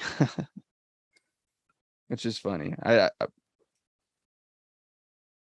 don't know why. It's just how it is. No judgment here. I'll tell you what, though, I'm high as shit right now, boys. I'm pretty high too, actually. Yeah. Between that Sativa dab I took at the beginning and the jet fuel gelato dab I took a little while ago. I'm fucking. I'm up there. Yes, sir. There's a song that said, "I don't want to come back down from this cloud," and I don't. I'm playing high and I'm happy. You said Pulling it, out it some probably It's bush, taken me dude. all this time to find out what I needed. Yeah, yeah. Don't hit me with my era and actual geography of music, please, because I will sing it. Geography. I love that everybody in that era of that style all have the same nasally voice, like yeah, yeah. Yeah, It reminds you me can of that thank bit. Soundgarden, like Chris and Lane, all those Crash. amazing. Just remember Dude. Crash Test Dummies. Oh, for sure. How can I not? It reminds me of the bit in Ted, where Ted singing karaoke, and he's like, "How come every band in the '90s sang like this?" And it's like that whole like, yeah, yeah, and he like starts fucking singing a song, and he's not even saying words; he's just making noises. I will say that like Bush or Bush X, I guess is like what they actually ended up becoming. They like Gavin Rosdale was the lead singer, and like I wouldn't say he like fit exactly what you guys are talking about, but like he'd be in maybe that 90s sound for sure. Dude, I wasn't like liked a Bush. huge fan of theirs at all. I liked Bush but when I was a kid. They The they first were album, relevant, like you know. with Machine Head and shit, and Come Back Down and whatever else was on that album. Like I had that album and like I'd listen to that album for sure. I'm just gonna admit But- right now that Glycerine was one of the first songs I Glycerine. learned on guitar. Dude, I used to sing the shit out of that song growing up, bro. I thought that shit was the jam. There was this video clip of him like in the Dude, rain playing I was- Glycerine, and I was like, I'm gonna learn that song, man. I was into that alternative rock music like style so hard in the 90s, bro. That was just like what I listened to, because we had a great alternative station here in SoCal for the longest time when I was growing up, and like when I got to like high school or a little bit after high school, they ended up closing down or whatever. But dude, they used to play the fucking jams, dude, from like everything from like the alternative era to where they would throw some Sublime in there, some Beastie Boys in there, just like all that fucking like just solid music from the 90s, and just like fucking dude, I loved it so much. Yeah. We had I missed it. WBCN. I miss them. Like, that Dude, was that station. Bobby Sato was one of the DJs on there. They used to do some dope shit in the morning, like because I listened to it in like the mornings going to school, and they do like little bits. See, like my buddy Robbie, oddly enough, was a character that would come in on a show on WBCN. He would come in as Robbie Road Steamer, and Robbie Road Steamer is this like super like asshole, jerky, misogynistic rock guy from Boston. So he'd be like, yeah, like we're going to go bang some chicks and then we're going to go do some construction. Like, like, oh my God. Like his character was gold. And so like they'd have Robbie Road Steamer on, and like he became this like Boston legend. And Rob later went on to become, just his solo name, Rob Patillo, and actually was on the Gong Show when they did the relaunch of the Gong Show, however many years ago that was. And for Vice viewers, that name might be familiar from the China documentary that was on Vice, because he was one of the co-producers of that. So you see him throughout that. But yeah, dude, talk about some weird shit. Man, I miss the radio days. I remember getting a radio for Christmas one year when I was a kid. I was probably like 5 or 6. And then I had like all these preset programs in my favorite stations from like growing up in Seattle area. And that's basically, I could tell you what molded me as like a major part of my personality was just listening to the radio and listening to the talk show guys and like I remember when Howard Stern used to be on the fucking radio. Yes. I And was then just like thinking the Tom same Likas thing. and all He this still fucking does, shitty like, talk. he Yeah, still he's on does shit, He's Sirius. on right? Sirius, Oh, yeah. okay. Yeah, he's on satellite now. I but just like know that's like because I haven't syndicated heard about radio. him in a long time. But so like that's like the era I wasn't grew sure if up he in, retired. is like, make sure your kids are covering their ears when, like you're listening to Howard Stern or Tom Likas or whatever, like those weird talk shows were. And then my favorites was listening to like the rock station or the alternative rock station DJs because they were just like their personalities were so funny or Yeah. they were just so cool. Like they weren't core. It was just like they're so pure and like just to listen to that through the radio and like use your imagination of like what the dude may have looked like or what the dude, whatever. Like it's kind of like by standards listening to us on the podcast. It's those things were definitely what molded me as a person growing up was more so the radio Well, than podcast is the TV. new radio, bro. Pretty much. Oh It's yeah, true. for sure. It's the radio for the masses. It's just long form, you know what I mean? Compared to just the little spurts you get in between like the song breaks or whatever. Well, it's just marketing and commercial points and everything like that are so different nowadays compared to that era. Well, I mean, the That cool thing was- about the podcast too is that like it's so open format.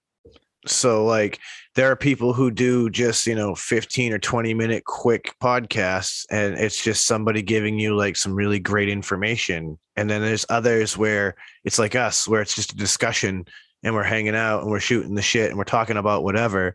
And there's so many other formats in between that people do that like there's something for everybody in that space. You just got to find the niche of a podcast that you enjoy. Mhm. I mean, like I listen to the Nigel Ung's Haya podcast every week religiously now. Like, dude, I have a handful that I listen to on a pretty daily basis. You know what I mean? I try to keep up on the Deep MCs. I try to keep up on a couple others. If the Berluminati would come back, I was on top of that I motherfucker. wish. God damn. They Shout were out good. to Jake. He had a child. He had a baby, and so he's a new parent. He's working now with that whole part Dude, of at his life. first, when you said he had a child, I thought you were gonna say like something like totally different afterward. Because like the tone you said it made me feel like, whoa, did something bad happen? Like what? Sorry. Yeah, something bad happened. He had a hi, child, mine. and now we don't get a podcast. Yeah. I'm being selfish. Yeah, for Damn sure. kid. I'm just kidding. What'd you do? Have a kid, man. I felt like if the Berluminati podcast kept going, like we were gonna see those two end up on like one of these episodes of like Ancient Aliens or like one of these other Dude. great phenomenon like not podcasts but like movies. They'd just be like journalists stating some facts. I was actually talking to him about a cool one that a coworker of mine from the dispensary had actually turned me on to, which was like the CIA program to use like different meditative techniques and things with different agents to like help resist torture and things like that. Like wicked interesting stuff.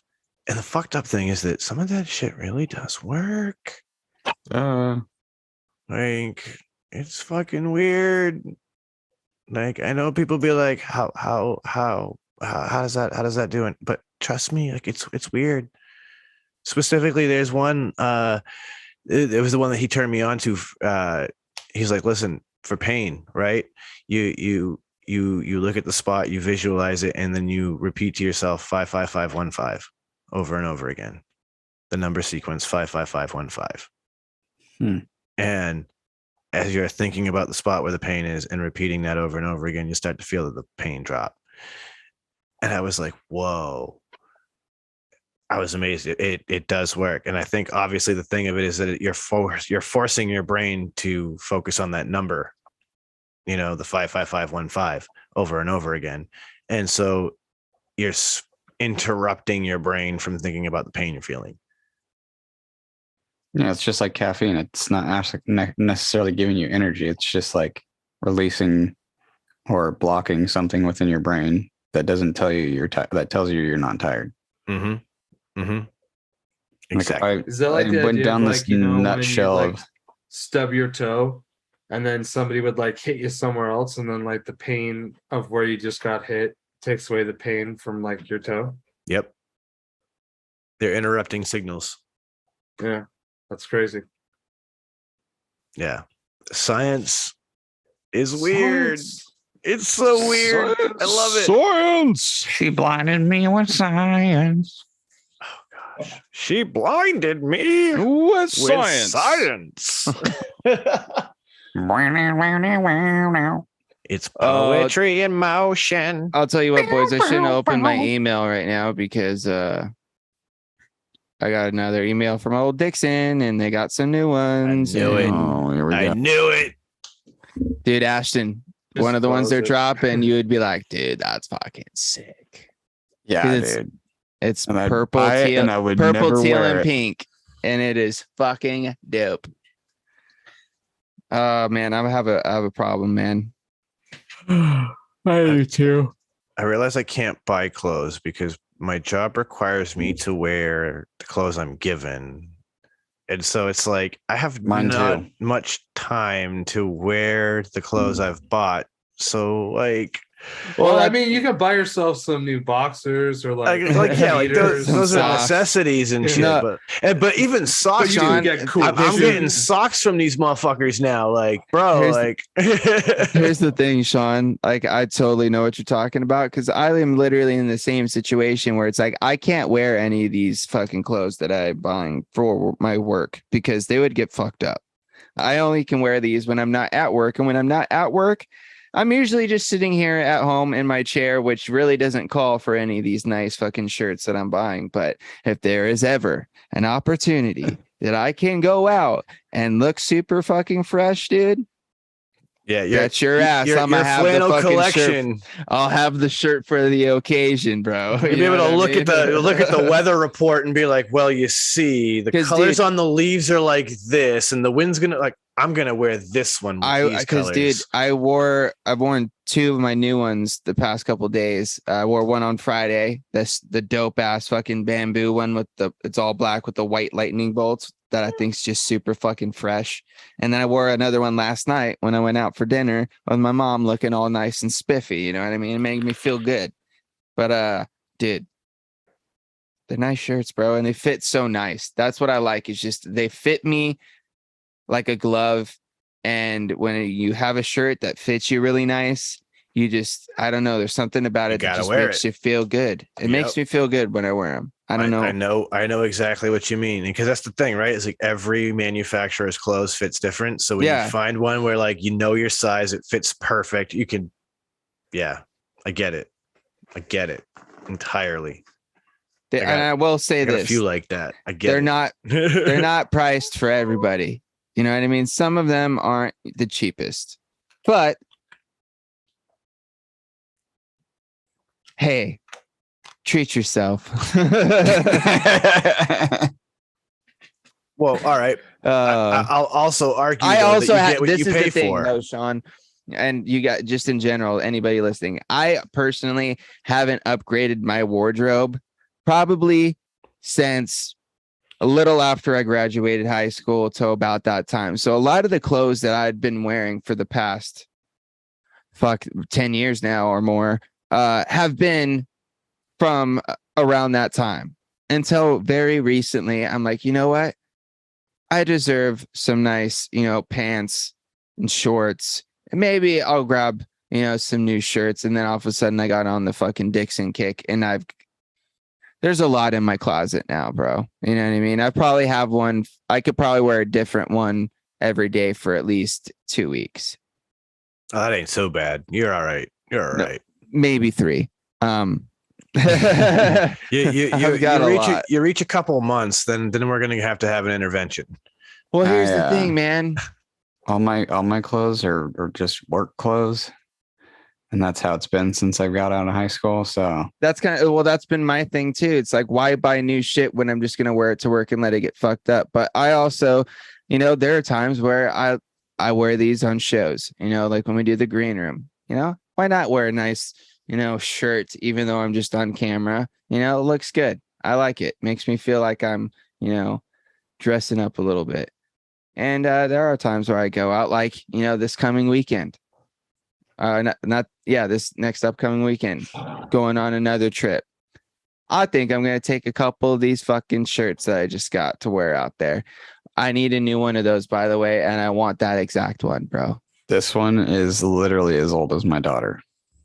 I want that because all my other ones have holes in them and shit because I wore them so much that I can no longer wear them.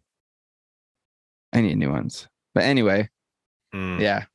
This is like my only other shirt that I like to wear besides obviously my business attire. Swaggering it out. Well, and that's just it. It's like at the end of the day, if I'm going out in public, you bet your ass I'm like AP head to toe, because 9 times out of 10, I'm standing in a checkout line and somebody's like, "You own a powder coating company?" Matter of fact, motherfucker, I do. Here's my business card. Yeah. Mm-hmm. Customers love being called motherfucker too. Yeah. It's like, hell yeah. Hell yeah, motherfucker. I like this guy's attitude. I mean, hey, listen, when I'm looking for a powder coater, if he's like, hell yeah, motherfucker, let's do it, I'm going to be like, that's my fucking powder coater right there. That's the guy I want. I was being a little dramatic. No, I know. I know, dude. I just thought it'd be funny. But at least every single one of my customers, I've probably called him a motherfucker a few times. To their face? Probably. Like, you motherfucker, that's a great idea. Yeah, like, or I'm like, you motherfucker, you know how hard that is? Yeah. Either way. Anybody gets it. Good or bad, man. Yeah. It's not designated either way. So hey, you know what, motherfucker? It's like dude. Yeah, it's his dude. I'm a motherfucker. He's a motherfucker. She's a motherfucker. Because we're all motherfuckers. It just doesn't have the same ring. That's all. Yeah, honestly, it kind of sounds bad, dude. It's a lot of moms, bro. Dude. It's a lot of motherfuckers out there. I mean, I'm just saying, MILF porn is a very lucrative industry. So yeah, here we go, dude. There's a lot of motherfuckers out there. Or wannabes, at least. Yeah. Well, there are, let's be honest, there are actually a lot of motherfuckers out there because without them, there wouldn't be any kids. True that. Mind blown, guys. Yep. And with that, Confucius says, let's bring this one to a close. Fucking cut it off. Gina, oh my hit god! the punch clock. Let's go. Yeah, Gina, we gotta wrap this up, right? Why did you let us get this far into it? I don't think she liked it, dude. Oh, I told her she needed to lay off the woods. She kind of gave me the look after that one, guys. I think. Oh Jesus! Anywho, guys, thank you all for tuning in. I'm gonna go ahead and send it around the room, and because we haven't had a sign out from this guy in so long, Ashton. What are you guys talking about? I was here a couple weeks ago. I know. We're going to make this thing continuous. But we need more of them. So hit it. Baby steps. Baby steps. Hey, waking up is hard to do when you're on the West Coast. I understand.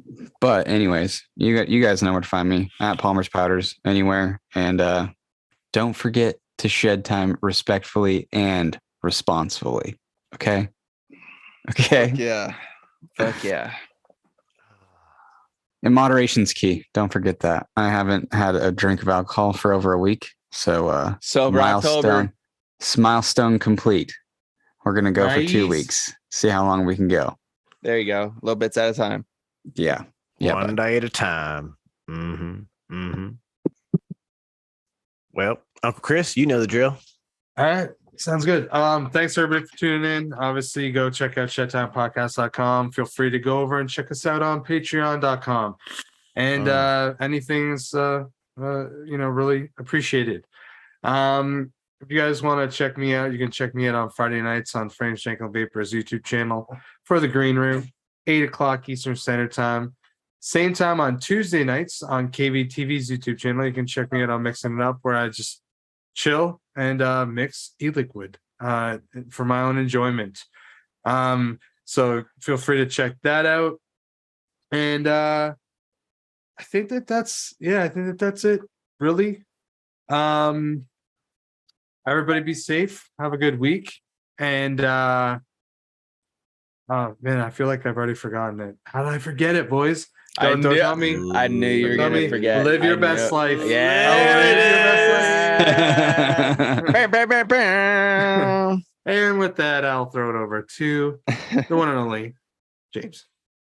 What up, people? Thank you guys for tuning in. I appreciate everybody's continuous support to all the Shedheads out there that are already over at the Patreon. Of course, if you guys didn't know, there's also a Discord server associated with Patreon. So if you want to like kind of, tap in with us on more of a, frequent basis, that's an option over there. But check out the old Patreon as well as you get the video. So if you want to see what we may be talking about or just see our beautiful faces, you know what I mean? Because we are some handsome fellas. You can go over there, check that out. And of course, that helps support us here. So we greatly appreciate that. Other than that, you can also get a double dose of Sean, Chris, and myself on Fridays, like he said, on the Green Room over on my YouTube channel, Frame Shanklin Vapor, as well as some random reviews that are kind of sporadic. I'm not going to tell you any sort of schedule because if I did, I would be lying.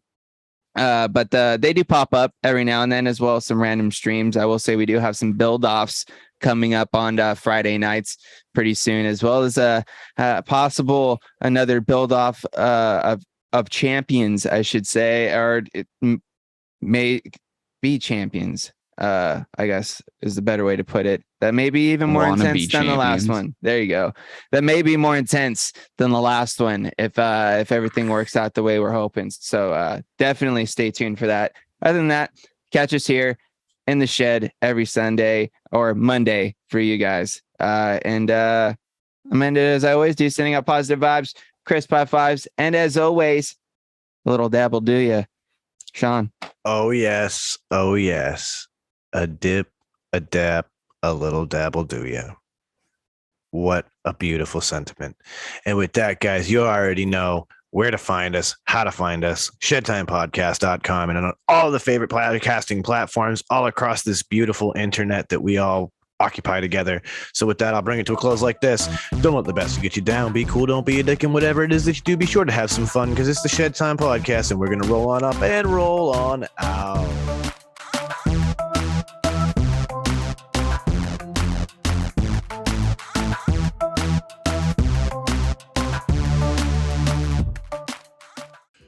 Dynavap. Looking to cut the cord on your dry herb vape? Dynavap. Trying to get the best taste from your herb? Dynavap. Ready to take your sesh to the next level? Then meet Dynavap, the best way to vape your flower or concentrate. Concentrates? That's right, your flower or hash can be vaped using Dynavap. Check out Dynavap.com to learn more. That's Dynavap.com. Lose the ash? Dynavap. What's going on, Shedheads? It's your boy Frames Janklin. Are you looking to step up your match game or have a raw copper, brass, or stainless mod or RDA that you're absolutely tired of polishing? Then you need to go and hit up my man Ashton of Palmer's Powders. He does some absolutely amazing powder coating work. He offers many different colors and finishes at an absolutely killer price. This man is taking powder coating to a whole new level and he can make your setup an absolute masterpiece. You can go follow him over on Instagram at Palmer's Powders and you can go check out pricing on his website, palmerspowders.com. That's palmerspowders.com. And as always, let's just vape on, Shedheads. I want you to think of your favorite rebuildable right now. Yeah, okay, so you have a layer cake in your hand, and now you're about... Oh, sorry, yeah, that's not everyone's favorite. That's just mine. So think of your favorite rebuildable atomizer. Think about how good of a vape it produces for you. Now, take that and amplify it. And the way that you amplify that is you put in some Breezestone coils. Breezestone coils are handcrafted in Adelaide, Australia. They're made from some of the finest quality wire that you can get. I believe it's Wire Buddha. You take those coils, you take them out of that phenomenal packaging that clearly shows how much care that Adam puts on the quality of his coils and the insurance that you get them in good shape. You put them in that favorite RDA, and guess what? You have coils that now sing better than Celine Dion. Go check out Breezestone coils. You can find them on localvape.com and also steelvalleyvapors.com. Sup, dude.